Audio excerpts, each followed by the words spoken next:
So makita natin laki ng damage talagang napipi yung kanyang fender, and then na-disalign din yung kanyang pintuan. Yan guys, yan, laki ng damage.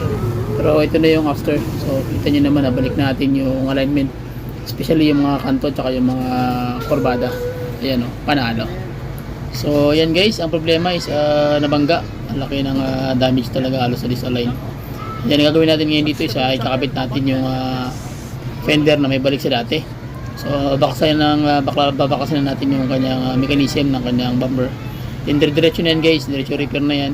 So dito pahapyaw lang ito para makita kung paano natin tinira-tira. Hindi ko malabidyoan isa-isa. Mahalaga makita nyo lang kung paano natin pinroseso yung pag-align, saka yung editing kung paano natin tinira isa-isa.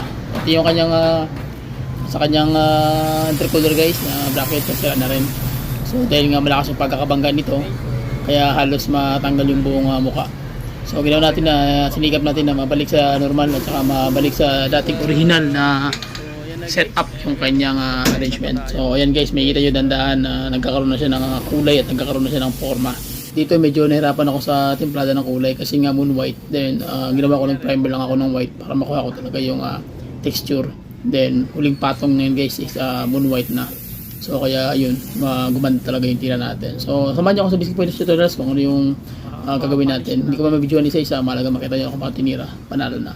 So ayan na guys, makikita nyo yung finished product natin after buffing. Ito na siya. So nakuha na natin yung kurbada guys. Kita nyo naman halos pantay talaga yung kanyang setup. Yung kanyang alignment parang wala nangyari. Walang nangyaring bangga sa laki ba naman ng ginawa nating trabaho. So MG guys na na semi Mustang yung mukha.